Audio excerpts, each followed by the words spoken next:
大家好，我是台中中青仁心堂中医诊所院长李安柔医师。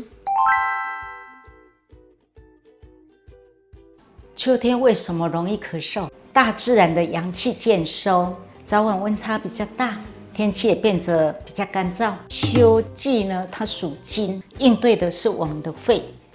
秋季呢是肺气最旺的时候，但是肺为焦脏，它喜润而恶燥。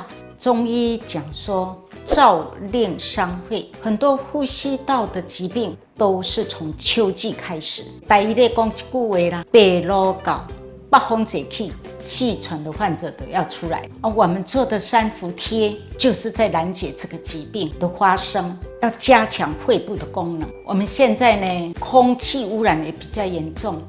还有呢，运动量少，现代人普遍的都有肺气不足的问题，也更容易造成久咳不止。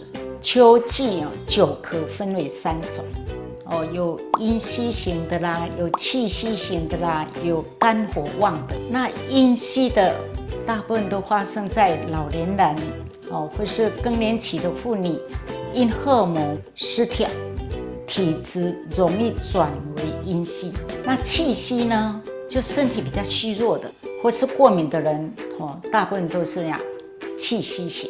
那肝火旺呢，就压力大，还有呢熬夜，喜欢吃一些辛辣啦、燥热的食物，都容易造成肝火上旺。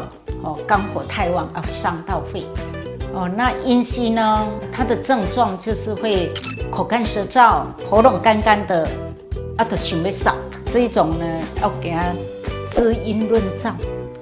方药差不多麦门冬汤薏米煎6味地黄。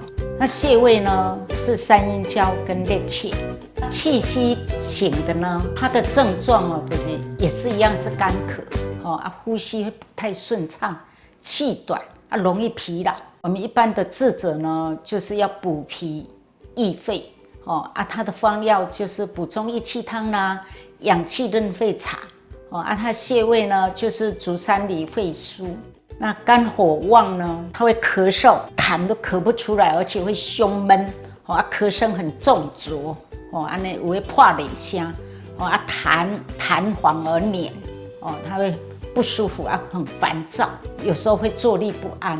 治则呢，就是要疏肝清肺，滋阴润燥。常用的方呢，就是加味温胆汤。穴位呢就是太冲、少商。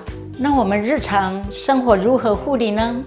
当然就是要减少吃冰，少吹冷气，配合呢有效的运动，因为运动可以生阳，还有可以多做深呼吸，平日可以用蜂蜜水来润肺止咳，多摄取一些生津润燥的食物，譬如说水梨啦，还有甘蔗，这个加温效果会特别好。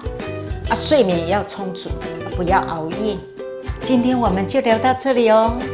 如果你喜欢今天的节目，欢迎按赞、订阅、分享。我们下次见哦，拜拜。如果你喜欢我们的影片，欢迎订阅、按赞，记得点击小铃铛，才不会错过新影片通知哟。元熙联谊感恩有您。